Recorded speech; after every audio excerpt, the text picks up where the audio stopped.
خروج اور اس کا چوتھا باب جو 31 آیات پر مشتمل ہے۔ تب موسیٰ نے جواب دیا، لیکن وہ تو میرا یقین ہی نہیں کریں گے، نہ میری بات سنیں گے۔ وہ کہیں گے خداوند تجھے دکھائی نہیں دیا۔ اور خداوند نے موسیٰ سے کہا کہ یہ تیرے ہاتھ میں کیا ہے؟ اس نے کہا لاٹھی۔ پھر اس نے کہا کہ اسے زمین پر ڈال دے۔ اس نے اسے زمین پر ڈالا اور وہ سانپ بن گئی، اور موسیٰ اس کے سامنے سے بھاگا۔ تب خداوند نے موسیٰ سے کہا، ہاتھ بڑھا کر اس کی دم پکڑ لے۔ اس نے ہاتھ بڑھایا اور اسے پکڑ لیا، اور وہ اس کے ہاتھ میں لاٹھی بن گیا، تاکہ وہ یقین کریں کہ خداوند ان کے باپ دادا کا خدا، ابراہیم کا خدا، اسحاق کا خدا اور یعقوب کا خدا تجھ کو دکھائی دیا۔ پھر خداوند نے اسے یہ بھی کہا کہ تو اپنا ہاتھ اپنے سینے پر رکھ کر ڈھانک لے۔ اس نے اپنا ہاتھ اپنے سینے پر رکھ کر اسے ڈھانک لیا، اور جب اس نے اسے نکال کر دیکھا تو اس کا ہاتھ کوڑ سے برف کی مانند سفید تھا۔ اس نے کہا کہ تو اپنا ہاتھ پھر اپنے سینے پر رکھ کر ڈھانک لے۔ اس نے پھر اسے سینے پر رکھ کر ڈھانک لیا۔ جب اس نے اسے سینے پر سے باہر نکال کر دیکھا تو وہ پھر اس کے باقی جسم کی مانند ہو گیا۔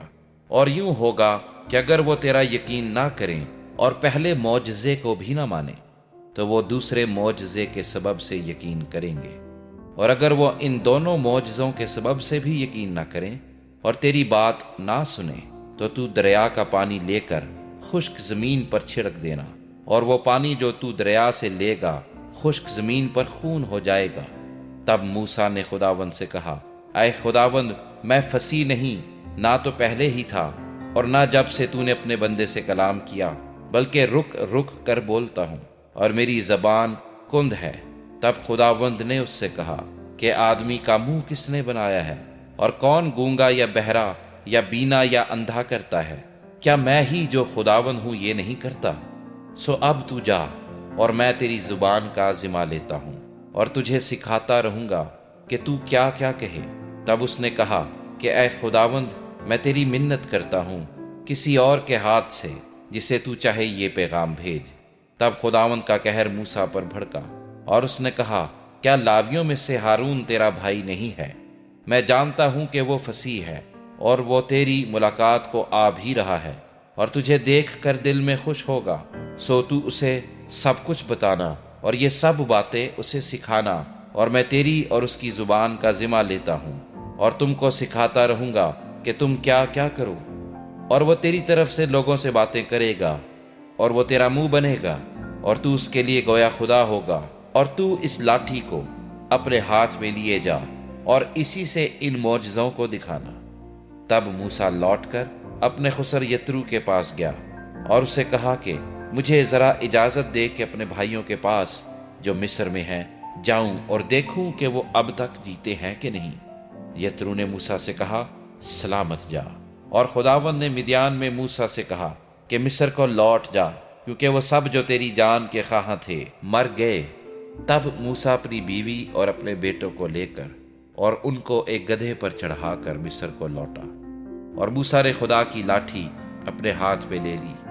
اور خداوند نے موسیٰ سے کہا کہ جب تو مصر میں پہنچے تو دیکھ وہ سب کرامات جو میں نے تیرے ہاتھ میں رکھی ہیں فرعون کے آگے دکھانا، لیکن میں اس کے دل کو سخت کروں گا اور وہ ان لوگوں کو جانے نہیں دے گا۔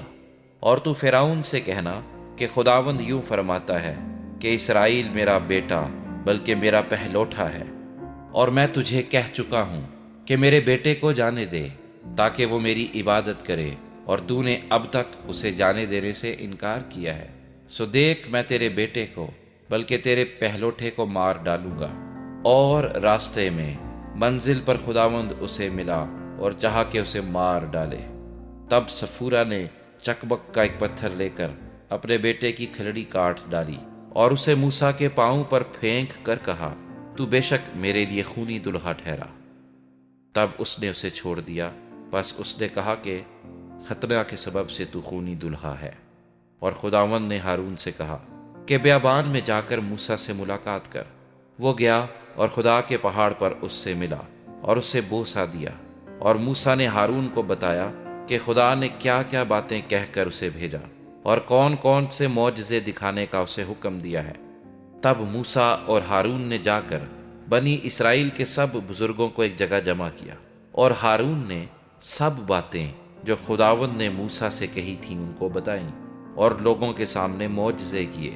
تب لوگوں نے ان کا یقین کیا، اور یہ سن کر کہ خداوند نے بنی اسرائیل کی خبر لی اور ان کے دکھوں پر نظر کی، انہوں نے اپنے سر جھکا کر سجدہ کیا۔